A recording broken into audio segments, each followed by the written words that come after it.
नमस्कार, आप देख रहे हैं चलिए वहां खबर जहां, आपके साथ मैं हूं शुभ्रा।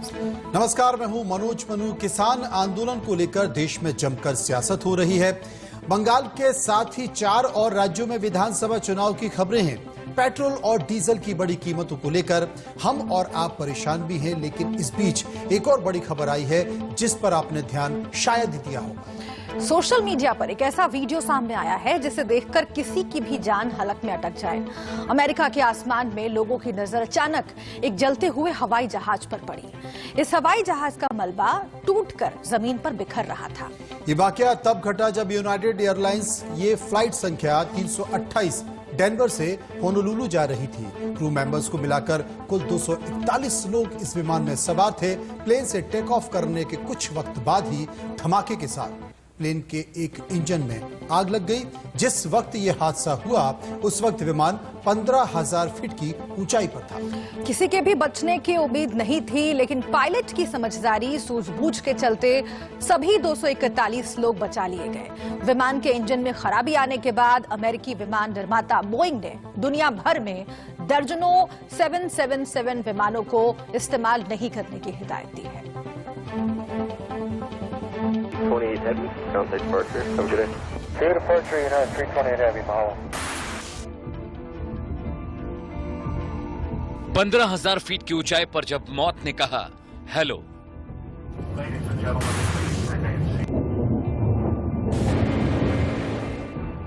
231 यात्रियों का मौत से सीधा सामना।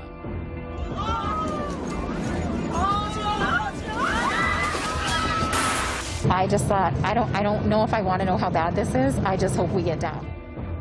जब बीच हवा में शुरू हुआ मौत का countdown. 328 Heavy, ground departure. Have a good day. Clear departure, United 328 Heavy, Mahalo. आज से पहले आपने नहीं देखी होगी क्रैश लैंडिंग की इतनी भयानक तस्वीर।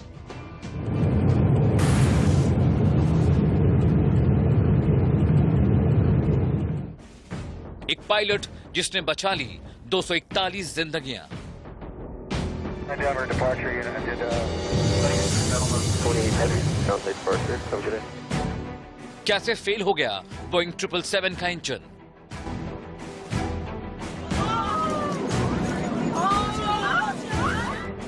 क्या टेक ऑफ से पहले नहीं हुई थी इंजन की testing?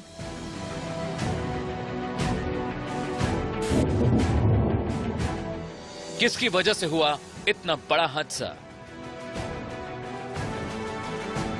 It came right over the house, and I watched it, and you could see that the right engine was on fire. किसकी लापरवाही से जोखिम में पड़ी 241 जानें? 328 Heavy, ground departure. Have a good day. Clear departure, United 328 Heavy, Mahalo. Boeing 777 के crash landing की inside story.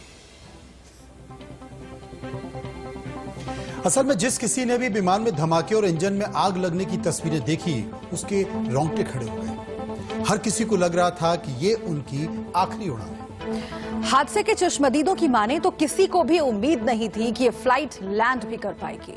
इसका क्रैश होना तय था, क्योंकि अक्सर विमान का इंजन खराब होने पर उसके क्रैश होने की आशंका सबसे ज्यादा रहती है। Departure. Have a good day. Clear departure, United 328 Heavy, Mahalo. 328 Heavy, ground departure. Have a good day. अपनी टीवी स्क्रीन पर जो वीडियो आप देख रहे हैं वो बोइंग 777 के एक यात्री ने अपने मोबाइल कैमरे से शूट किया है। ये विमान अमेरिका के डेनवर एयरपोर्ट से होनोलुलु जा रहा था। जरा सोच कर देखिए कि आप किसी विमान में यात्रा कर रहे हो और उस विमान के एक इंजन में धमाके के साथ आग लग जाए तो आपकी हालत क्या होगी? जिस किसी ने ये तस्वीरें देखी उसकी जबान हलक तक आ गई। जिस वक्त विमान के इंजन में आग लगी उस वक्त विमान के बड़े बड़े हिस्से लोगों के घरों पर गिर रहे थे। ये देखिए, ये देखिए। अब क्या है पूरा मामला वो समझिए। अमेरिका के डेनवर इंटरनेशनल एयरपोर्ट से उड़ान भरने वाला बोइंग 777 प्लेन क्रैश होते होते बचा। दरअसल डेनवर से होनोलुलु जा रहे बोइंग 777 जिसमें 231 पैसेंजर्स और 10 क्रू मेंबर्स मौजूद थे, उड़ान भरते ही प्लेन का एक इंजन फेल हो गया और उसमें आग लग गई। सोशल मीडिया पर इसका वीडियो सामने आया, जिसे देखकर सभी के रोंगटे खड़े हो गए। जिस वक्त यह हादसा हुआ उस वक्त विमान 15,000 फीट की ऊंचाई पर उड़ रहा था, लेकिन पायलट की समझदारी से बड़ा हादसा टल गया। उसने वक्त रहते ही कंट्रोल स्टेशन को मैसेज किया और डेनवर एयरपोर्ट पर विमान की सुरक्षित लैंडिंग करा ली। It was a military aircraft because it was really, really loud. It came right over the house, and I watched it, and you could see that the right engine was on fire. घटना की जांच के लिए national transport security board यानी NTSB ने team गठित की है। विमान का मलबा काफी बड़े इलाके में फैला हुआ है। मफील्ड पुलिस ने लोगों से अपील की कि वो मलबे को न छुएं और न ही उसके पास जाएं। I felt like it was on our side of the plane, and I was over the wing, and I flipped up the shade and saw the front of that engine missing or blown up, and smoke and pieces were flying off of it, and that was not a good feeling. जैसे ही plane के engine में आग लगी, यात्रियों के बीच अफरा तफरी much गई। पायलट ने यात्रियों की हिम्मत बांधी और उन्हें आश्वासन दिया कि हम सुरक्षित लैंडिंग की पूरी कोशिश करेंगे। इस दौरान एक पैसेंजर ने जलते हुए इंजन का वीडियो बना लिया। इसके बाद उसने उस वीडियो को सोशल मीडिया पर शेयर किया। शेयर करते ही वीडियो वायरल हो गया। धमाके के बाद विमान लगातार नीचे आ रहा था। एक बार फिर से इंजन में आग लगने की ये तस्वीर देखिए। एक यात्री ने बताया कि मैं ईमानदारी से कह रहा हूं, किसी पॉइंट पर जाकर हम मरने वाले थे। ऐसा सोचने की वजह भी थी। धमाके के बाद हम लगातार ऊंचाई से नीचे की तरफ आ रहे थे। आग से विमान के अंदर भी गर्मी बढ़ने लगी थी। Everything started well, and then all of a sudden it was just this big, you could just feel it like boom, and you could hear it, and we started shaking. I did see some debris flying at us where we were sitting, and I just thought, I don't know if I want to know how bad this is. I just hope we get down. हैरान करने वाली बात यह है कि विमान करीब 26 साल पुराना था। प्लेन में 2 Pratt and Whitney PW4000 engine लगे हुए थे। फरवरी 2018 में भी एक बोइंग 777 विमान का इंजन फेल हो गया था। उस समय भी उसकी सुरक्षित लैंडिंग करा ली गई थी। इस विमान में 10 क्रू मेंबर्स के साथ 231 यात्री थे। एक यात्री ने बताया कि उड़ान के कुछ मिनटों बाद एक भयानक धमाका भी सुनाई दिया। जब यात्रियों ने खिड़की के बाहर देखा तो इंजन ही गायब था। उस वक्त प्लेन 1000 फीट की ऊंचाई पर था। सुरक्षित लैंडिंग के बाद सबको नई फ्लाइट से भेजने का इंतजाम किया गया। यूनाइटेड एयरलाइंस ने भी बताया कि FAA, NTSB और स्थानीय प्रशासन से संपर्क किया जा रहा है ताकि किसी भी तरह के नुकसान का पता लगाया जा सके। Amit Singh, India news, Delhi. तमाम एहतियातों के बावजूद दुनिया भर में विमान हादसे होते रहते हैं। कभी इंजन का फेल होना, मौसम का अचानक बिगड़ जाना, तो कभी टेक ऑफ और लैंडिंग गियर में खराबी। आखिर इसकी वजह क्या होती है? इंडिया न्यूज ने इन तमाम सवालों का जवाब एक्सपर्ट से जानने की कोशिश की है कि आखिर हर तरह का स्टैंडर्ड ऑपरेटिंग प्रोसीजर यानी कि SOP फॉलो करने के बाद भी आखिर हादसे क्यों होते हैं। इस रिपोर्ट के जरिए समझिए। Heavy, sounds like departure. Come get it. Clear departure, United 328 Heavy, Mahalo. 328 Heavy, sounds like departure. Come get it. Boeing 777 plane के इंजन में लगी आग की तस्वीरें जिसने भी देखी उसने दांतों तले उंगलियां दबा ली। डेनवर से होनोलुलु जा रहे इस विमान के जब एक इंजन में आग लगी तो विमान 15,000 फीट की ऊंचाई पर था। 231 यात्रियों और 10 क्रू मेंबर्स ने अब हिम्मत हार दी थी, लेकिन पायलट ने सबको हिम्मत रखने के लिए कहा और अपनी समझ से आखिरकार बोइंग 777 की सफल लैंडिंग कराई गई। लेकिन ये पहला मामला नहीं है। दुनिया भर में हर साल छोटे बड़े विमान हादसे होते ही रहते हैं, कभी टेक्निकल खामी की वजह से तो कभी इंसानी गलतियों के चलते। आइए आपको ऐसे भयानक विमान हादसों की फहरिस्त दिखाते और समझाते हैं। साल 2018 ईरान के जाग्रोस पर्वत पर विमान हादसा होता है, 66 की मौत होती है। 2018 तुर्की एयरपोर्ट के रनवे पर हादसा होता है, 168 यात्री सुरक्षित बचा लिए जाते हैं। साल 2018 नेपाल की राजधानी काठमांडू में विमान हादसा होता है, 49 लोग मारे जाते हैं जबकि 22 जख्मी होते हैं। साल 2016 ब्राजील का विमान कोलंबिया में दुर्घटनाग्रस्त होता है जिसमें 75 लोग मारे जाते हैं। साल 2014 अल्जीरिया का सैन्य विमान C-130 दुर्घटनाग्रस्त होता है, 78 की मौत होती है। साल 2013 तातरस्तान एयरलाइन का बोइंग 737 रूस में क्रैश होता है जिसमें 50 लोग मारे जाते हैं। साल 2012 दाना एयर पैसेंजर विमान लाओस में दुर्घटनाग्रस्त होता है जिसमें 150 की मौत होती है। 2010 अफ्रीकी एयरवेज का विमान त्रिपोली में क्रैश होता है जिसमें 100 लोग मारे जाते हैं। इंजन कारणवश रुक गया, कई चीज हो सकती है। फ्यूल लीक हो सकता है, इलेक्ट्रिक फायर हो सकती है, अगर यहाँ तो बैटरी नहीं होती है पर बैटरी फायर भी हो सकती है। और टेक ऑफ करते वक्त बर्ड हिट लग गई, बर्ड इसमें घुस गई, कई बार बर्ड होता है, इंजन टर्बाइन्स टूट जाती हैं, आग लग जाती है, कई चीज़ें होती हैं। तो जब इंजन फेल होता है, पायलट उस इंजन को उस इंजन को बंद कर देता है और दूसरे इंजन के पावर से वो पायलट फ्लाई करता है। इस तरह के विमान हादसों की एक लंबी फहरिस्त है, जहां हर साल सैकड़ों लोगों को अपनी जान गंवानी पड़ती है। एकदम सिस्टमैटिक और रिगरस ट्रेनिंग होता है और हर 6 महीने में हम लोगों का रिफ्रेशर होता है और सिमुलेटर में लाइसेंस रिन्यूअल के समय ये सारे प्रॉब्लम्स जो हो सकते हैं जहाज़ में, उसका प्रैक्टिस किया जाता है। हालांकि ऐसा नहीं है कि टेक ऑफ से पहले पायलट या एयरलाइंस किसी तरह की लापरवाही बरतते हैं। एक स्टैंडर्ड ऑपरेटिंग प्रोसीजर है जिसका टेक ऑफ से पहले पालन किया जाता है, जिसे एसओपी यानी स्टैंडर्ड ऑपरेटिंग प्रोसीजर भी कहते हैं। मसलन टेक ऑफ से पहले एटीएफ यानी एयर टरबाइन फ्यूल की मात्रा चेक की जाती है। विमान उड़ने के लिए खास तरह के फ्यूल का इस्तेमाल करते हैं जिसे एटीएफ कहते हैं। इसके अलावा विमान के सभी इंजन के प्रेशर और थ्रॉटल चेक किए जाते हैं। विमान के अंदर होने वाली इलेक्ट्रिक सप्लाई को भी चेक किया जाता है। टेक ऑफ से पहले सभी कम्युनिकेशन डिवाइसेस भी चेक किए जाते हैं। इसके अलावा प्लेन के फ्लाइंग कोऑर्डिनेट्स चेक किए जाते हैं। आने वाले कुछ घंटों के दौरान मौसम के हालात पर भी नजर रहती है। टेक ऑफ और लैंडिंग से पहले हवा की गति पर खास निगरानी रखी जाती है और टेक ऑफ से पहले प्लेन की वेट कैपेसिटी को भी चेक किया जाता है। कॉकपिट में जब जाते हैं तो को पायलट के साथ कैप्टन और को पायलट ब्रीफिंग करते हैं कि टेक ऑफ के पहले अगर कोई प्रॉब्लम हो जाए तो रिजेक्ट करेंगे, रिजेक्शन में हम लोग क्या क्या करेंगे। तो कैप्टन का एक सिस्टम होता है 1 by 1 करने का और को पायलट का अपने तरफ से उसका एक्शंस भी होते हैं।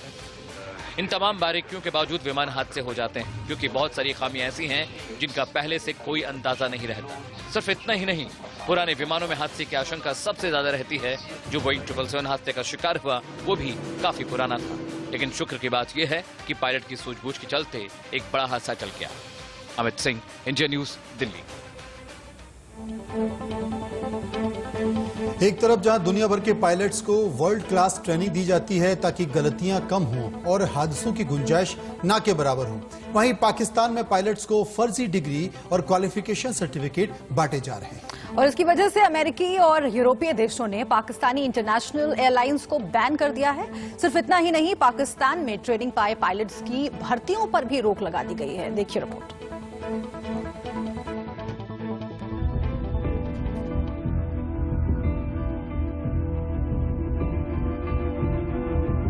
कई अमेरिकी और यूरोपीय देशों ने पाकिस्तान के इंटरनेशनल एयरलाइंस पर बैन लगा दिया है। पाकिस्तान के एक निजी टीवी चैनल ने इस बात का खुलासा किया था कि पाकिस्तान में पायलट्स को फर्जी ट्रेनिंग दी जा रही है। अमेरिका के डिपार्टमेंट ऑफ ट्रांसपोर्टेशन ने कहा कि हमने पाकिस्तानी इंटरनेशनल एयरलाइंस यानी PIA को परमिशन देने से जुड़ा फैसला बदल दिया है। इसके तहत पाकिस्तानी इंटरनेशनल एयरलाइंस अमेरिका में चार्टर फ्लाइट चला सकती थी, लेकिन अब उन्हें प्रतिबंधित कर दिया गया है। अमेरिका ने इसके पीछे पाकिस्तानी पायलटों के सर्टिफिकेशंस को लेकर फेडरल एविएशन एडमिनिस्ट्रेशन की चिंताओं का हवाला दिया है। दुनिया को बताएं कि हमारे जाली लाइसेंस है, हमारे 2 नंबर काम होता है। नहीं जी, बिल्कुल इसमें सरासर हमारी गलती है। पहली बात तो ये कि सारे जाली लाइसेंस हैं। हमारे वो लोग जो बाहर की दुनिया में काम कर रहे हैं उनको हमने नुकसान पहुंचाया है। पाकिस्तान अपने कई पायलटों पर रोक लगा चुका है। पिछले महीने पाकिस्तान ने अपने तीसरे पायलट को फर्जी लाइसेंस के चलते हटा दिया था। वहीं अब European union aviation safety agency ने पाकिस्तानी इंटरनेशनल एयरलाइंस के ऑथराइजेशन को सस्पेंड कर दिया है। ये रोक 6 महीने के लिए लगाई गई है। हमने भी इन्वेस्टिगेशन इसमें उनका नाम, वो PIA के लिए काम भी नहीं करते, फिर भी उनका नाम लिखा गया है। दुनिया भर में एयरलाइंस में काम करने वाले पाकिस्तानी हैं, जिसमें फ्लाइट इंजीनियर्स और पायलट्स, उनकी नौकरियां अब खतरे में पड़ गई हैं। पाकिस्तान में ऐसे कई पायलट हैं जिनके लाइसेंस और क्वालिफिकेशंस को लेकर गलत जानकारियां साझा की गई हैं। इनकी जांच एक विमान हादसे के बाद शुरू की गई थी। इसी साल मई में एक PIA जेट क्रैश हो गया था। इस हादसे में फ्लाइट में सवार सभी 97 यात्रियों की मौत हो गई थी। Amit Singh, India news, Delhi. और आइए एक अहम खबर की बात करते हैं जो सीधे सीधे आपकी जेब से जुड़ी हुई है, आपकी रोजमर्रा की जरूरतों से जुड़ी हुई है। मुंबई वासियों पर महंगाई की दोहरी मार पड़ी है। ऑटो और टैक्सी के किराए में बढ़ोतरी हो गई है। बिल्कुल 3 रुपए बढ़ा है ऑटो और टैक्सी का किराया, क्योंकि पेट्रोल और डीजल के बढ़ते हुए दामों को लेकर तमाम राज्यों से इस तरह की खबरें आ रही हैं और सबसे ज्यादा असर इसका माल भाड़े पर पड़ रहा है। खासकर जो ऑटो हैं, टैक्सी है, उन पर ज्यादा असर पड़ रहा है। और इसी कड़ी में महाराष्ट्र में एक बड़ा फैसला हुआ है, ऑटो और टैक्सी के किराए में बढ़ोतरी हो गई है। 3 रुपए ये पूरा किराया बढ़ा है। और मुझे लगता है ये होना ही था, क्योंकि जैसे लगातार पेट्रोल और डीजल के दामों में इजाफा हो रहा था, उससे इस तरह से उसके जो साइड इफेक्ट्स है वो सामने आने लगेंगे, इसका अंदाजा तमाम लोग लगा रहे थे। और आप देखिए ऑटो और टैक्सी के भाड़े में अगर बढ़ोतरी होती है तो इसका सीधा असर आम लोगों पर, मुंबई वासियों पर। और बिहार के पर्यटन मंत्री का मनोज एक बयान आया था, उसमें वो कह रहे हैं कि बस से चलते हैं आम लोग, और इस पर बहुत बवाल भी हुआ। लेकिन अब देखिए ऑटो, टैक्सी और उसके बाद अगर बस का भी नंबर आता है तो फिर महंगाई किस तरफ जा रही है और आम लोगों को वो कितना नुकसान करने वाली है, इसका अंदाजा हुक्मरानों को लगाना पड़ेगा। बिल्कुल, और यही कारण है कि सड़क से संसद तक पेट्रोलियम पदार्थों के बढ़ते हुए दामों को लेकर हंगामा हो रहा है। कई राज्यों में आज बजट सत्र था, वहां पर भी इस बात को लेकर हंगामा हुआ है, लेकिन कोई भी राज्य सरकार अपने यहां लगने वाले टैक्सों में कमी नहीं कर रही है। अगर सीधा सीधा देखा जाए तो पेट्रोलियम पदार्थों में, पेट्रोल डीजल के खासकर पदार्थों में जितना टैक्स केंद्र सरकार का है उतना ही टैक्स राज्य सरकार भी लगा रही है। यानी जितनी उनकी कीमत है उससे दुगना टैक्स करीब करीब पेट्रोलियम पदार्थों पर लग रहा है। यही स्थिति सिलेंडर की बनी हुई है, वो भी लगातार महंगा होता जा रहा है। और सीधा संबंध पेट्रोलियम पदार्थों का और महंगाई का सीधा संबंध है, क्योंकि जब डीजल पेट्रोल के दामों में बढ़ोतरी होती है, सिलेंडर में बढ़ोतरी होती है, तो स्वाभाविक तौर पर बहुत सारी चीजें महंगी हो जाती हैं। बिल्कुल, और खेती भी प्रभावित होती है, उद्योग भी प्रभावित होते हैं। डीजल पेट्रोल के दामों को सिर्फ आवाजाही से और वाहनों से जोड़कर नहीं देखना चाहिए, बल्कि पूरी की पूरी अर्थव्यवस्था इससे प्रभावित होती है। और जिस तरह से लगातार हर रोज इजाफा हो रहा है डीजल और पेट्रोल के दामों में, तो देखिए उसका एक साइड इफेक्ट मुंबई में निकलकर सामने आया है। और अगर कुछ शहर हैं जो कि सबसे ज्यादा प्रभावित रहे हैं पिछले कुछ दिनों से डीजल और पेट्रोल के बढ़ते दामों से, तो वो मुंबई भी है। भोपाल में भी लगातार बहुत तेजी से दाम बढ़े हैं, 100 तक डीजल पेट्रोल के दामों के पहुंचने की खबर आई थी। और इस सिलसिले में अगर देखें तो ऐसी खबरें अगर देश के और भी हिस्सों से आने लगे तो कोई आश्चर्य की बात नहीं होगी। बिल्कुल, राजस्थान, मध्य प्रदेश ऐसे राज्य हैं जहां के कई शहरों में सबसे ज्यादा पेट्रोल में बढ़ोतरी देखी गई है, सबसे ज्यादा वहां पर असर देखा जा रहा है। और इस बीच शादी समारोह ही नहीं, मुंबई में सड़कों, पार्कों पर मास्क न लगाने वालों से बीएमसी 200 रुपए फाइन वसूल रही है। ये एक खबर आपके काम की, ताकि लोग मास्क लगाएं और कोरोना का खतरा कम हो सके। रिपोर्ट देखिए। इस वक्त मैं मुंबई के शिवाजी पार्क में हूँ और शिवाजी पार्क जो है वो क्रिकेट का मक्का कहा जाता है। यहाँ पर आप देखिए कि कई सारे लोग जो है क्रिकेट खेल रहे हैं, कुछ लोग यहाँ मीटिंग कर रहे हैं। और बीएमसी की जो टीम है जगह जगह जाकर जो लोग मास्क नहीं पहन रहे हैं उनके खिलाफ कार्रवाई कर रही है। आप देखिए कि बीएमसी के जो मार्शल है वो यहाँ पहुंचे हैं और करीब 500 से ज्यादा मार्शल को जो है पूरे मुंबई में तैनात किया गया है। जिस तरीके से कोरोना के केस बढ़ रहे हैं उसके बाद में जो है ये मार्शल्स को जो है तैनात किया गया है। जगह जगह जाकर वो लोग रेलवे स्टेशन, बस और यहाँ तक कि जितने भी गार्डन और पार्क है वहाँ जगह जगह जाकर जो है वो कार्रवाई कर रहे हैं। जिस तरीके के केस बढ़ने लगे हैं उसके बाद में जो है बीएमसी के साथ में जो है महाराष्ट्र सरकार ने भी जो है कई सारे रेस्ट्रिक्शंस जो है वो लगा दिए हैं। अब देखिए कि बीएमसी के मार्शल जो है लोगों को समझा रहे हैं मास्क पहनने के लिए। यह तस्वीर आपको दिखा रहा हूं मुंबई के सांताक्रूज इलाके के गजधर बांध इलाके का। यह बड़ी यहाँ पर झोपड़पट्टी है जहां पर करीबन 7 से 10 हज़ार के आसपास झोपड़ियां हैं। 1 लाख के आसपास यहाँ पे आबादी है और यहाँ पे देखिए किस तरीके से घनी आबादी है। और यही वजह है कि स्लम में जब कोरोना दस्तक देता है तो किस तरीके से तबाही मचाता है, तमाम लोग कह सकते हैं उसकी चपेट में आते हैं। आप देख सकते हैं किस तरीके से भीड़ भाड़ वाला इलाका है। तमाम लोग इस वक्त मास्क लगाते हुए देखे तो जा रहे हैं, लेकिन सोशल डिस्टेंसिंग जिसे हम सामाजिक दूरी कहते हैं उसका पालन नहीं हो पाता है। और यही सबसे बड़ी वजह है कि 10 बाई 10 के रूम में 1-2 नहीं कम से कम 8 से 10 लोग रहा करते हैं। और ये सबसे बड़ी मुश्किल पैदा हो जाती है कि आखिरकार लोग कैसे सामाजिक दूरी बनाएं। क्या कहेंगे आप लोग, आपको लॉकडाउन चाहिए या मास्क लगाना जरूरी है? नहीं, लॉकडाउन नहीं चाहिए। अब की भुखमरी हो जाएगा लॉकडाउन में। पब्लिक वैसे भी ज्यादा परेशान है और ज्यादा परेशान हो जाएगी। हाँ, हम लोग मास्क लगाएंगे लेकिन लॉकडाउन नहीं चाहिए। मास्क लगाएंगे, बिल्कुल अच्छी बात। देखिए छोटा बच्चा है, इन्होंने मास्क लगाया है। मास्क लगाओगे हमें साहब? बाहर जाते मास्क लगाते हो आप? बोलो, मुंह से बोल। हाँ। क्या नाम है आपका?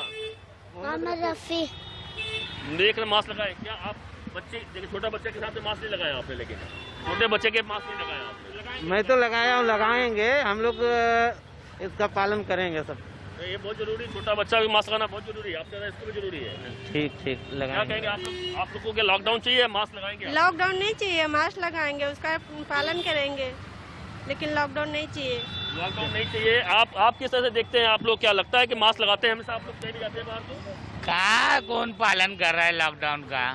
हाँ, सब तो घूम ही रहे। हाँ, अभी देखो बैरिकेड लगा के पुलिस अपना काम करने मांगता था, नहीं कर रहे। जहाँ झोल हो रहा है वहाँ कर ही रहे हैं इन लोग।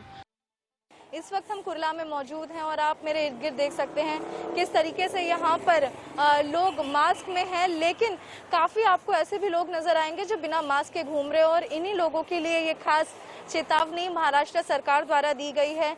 और यहाँ पर बात करना चाहेंगे ऑटो रिक्शास की या जो व्हीकल्स हैं उन लोगों की। अब यहाँ पर 2 यात्रियों से ज़्यादा अगर ये ऑटो रिक्शास लेके जाते हैं तो इनके ऊपर भी चलानी कार्रवाई की जा रही है। और जिस तरीके से बीएमसी मार्शल्स अब सरकार का कहना है कि चप्पे चप्पे पे तैनात रहेंगे, जिन्होंने फेस मास्क नहीं लगाया है उन्हें दंड भुगतना पड़ेगा, 200 रुपए का चालान भी काटा जाएगा।